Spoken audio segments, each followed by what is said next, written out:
Assalamualaikum warahmatullahi wabarakatuh. Om Swastiastu, salam namo buddhaya, salam sejahtera bagi kita semua. Selamat pagi semuanya, salam hormat kita semua. Yang terhormat Bapak Iqbal Jamaldin MKom selaku dosen mata kuliah Manajemen Layanan Teknologi Informasi, serta teman-teman sekalian yang saya banggakan. Terima kasih telah memberikan waktunya pada sesi presentasi kali ini. Pada kesempatan kali ini, perkenalkan nama saya Lili Sati Munawaro dengan NIM 241100107 dengan kelas D 2024. Melalui presentasi ini saya akan memaparkan materi atau presentasi atau memahami ITIL for 4, V4 dan penerapan pada Google Classroom. Melalui presentasi ini saya akan menjelaskan secara singkat apa itu ITIL versi 4, bagaimana prinsip dasarnya dalam manajemen layanan teknologi informasi, dan seperti apa penerapannya dalam platform Google Classroom yang sering kita gunakan sebagai media pembelajaran daring. Nah, disitu baik tanpa berlama-lama, mari kita masuk ke slide berikutnya, yaitu latar belakang pembahasan ITIL for 4. Untuk slide selanjutnya yaitu slide 2, di sini saya akan menjelaskan tentang pengenalan ITIL dan sedikit sejarah tentang ITIL itu sendiri. Ikut penjelasannya. ITIL atau Informasi Teknologi Infrastruktur Libre merupakan kerangka kerja yang berisi praktik terbaik dalam manajemen layanan teknologi informasi. Tujuannya adalah membantu organisasi dalam merencanakan, memberikan, dan mendukung layanan IT agar berkualitas tinggi serta selaras dengan kebutuhan bisnis. Kerangka ini pertama kali dikembangkan oleh pemerintah Inggris melalui lembaga bernama CCTI pada tahun 1980-an. Awalnya, ITIL dibuat untuk meningkatkan pengelolaan layanan IT di sektor publik, tetapi seiring berjalannya waktu, ITIL berkembang pesat dan diadopsi oleh banyak organisasi di seluruh dunia. Versinya juga terus diperbaharui dimulai dari ITIL versi 1 pada tahun 1989, ITIL versi 2 pada tahun 2000, ITIL versi 3 pada 2007, dan versi terbarunya yaitu ITIL versi 4 pada tahun 2009. Pada versi terbaru ini, ITIL membawa pendekatan yang lebih holistik dan fleksibel menyesuaikan dengan perkembangan teknologi modern seperti Agile, DevOps, dan Lean. Dengan menempatkan ITIL, organisasi dapat meningkatkan efisiensi operasional, keandalan layanan, kepatuhan terhadap standar, serta tentunya kepuasan pengguna atau pelanggan. Untuk slide 3 sendiri, di sini saya akan menjelaskan tentang manfaat-manfaat tentang ITIL V4 baik dalam perusahaan maupun individu. Dan ini penjelasannya. ITIL digunakan karena memiliki banyak manfaat baik bagi perusahaan maupun individu. Yang pertama adalah meningkatkan kualitas layanan. Dengan menerapkan ITIL, kepuasan pengguna terhadap layanan IT akan meningkat karena sistemnya lebih teratur dan profesional. Hal ini juga membantu memperkuat citra dan kepercayaan terhadap perusahaan. Yang kedua, meningkatkan efisiensi bisnis. Dalam ITIL, ada konsep IT cost yang membantu perusahaan merencanakan dan mengatur biaya operasional IT dengan lebih baik. Selain itu, ITIL juga mendukung change management sehingga bisnis bisa terus beradaptasi dengan perubahan tanpa mengganggu operasional.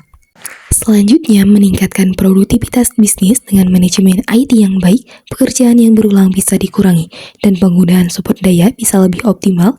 Akibatnya, kinerja dan produktivitas perusahaan menjadi lebih tinggi. Akhir, menunjang karir profesional di bidang IT, sertifikasi ITIL Form 4 diakui secara internasional, sehingga bisa menjadi nilai tambah besar bagi seseorang yang ingin mengembangkan karirnya di dunia teknologi informasi. Dan selanjutnya kita masuk ke slide 4. Di sini ITIL versi 4 memiliki dua komponen utama, yaitu model 4 dimensi dan sistem nilai layanan SPS. Oke, dan ini penjelasan singkat tentang slide 4. ITIL versi 4 memiliki dua komponen utama, yaitu model 4 dimensi dan sistem nilai layanan SPS. Model 4 dimensi ini penting karena memastikan pengelolaan layanan dilakukan secara menyeluruh.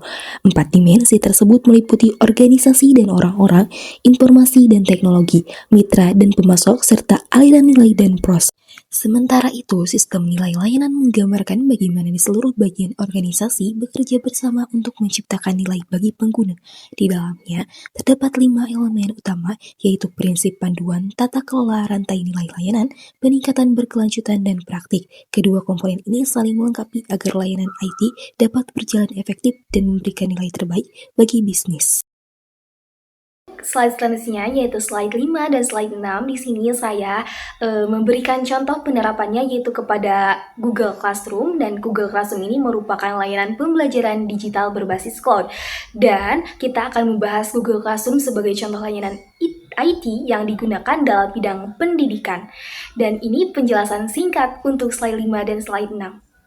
Google Classroom merupakan layanan pembelajaran digital berbasis cloud yang dikembangkan oleh Google. Layanan ini berfungsi sebagai platform untuk memfasilitasi proses belajar mengajar secara daring, termasuk distribusi tugas, komunikasi, penilaian, serta pengelolaan kelas secara integrasi.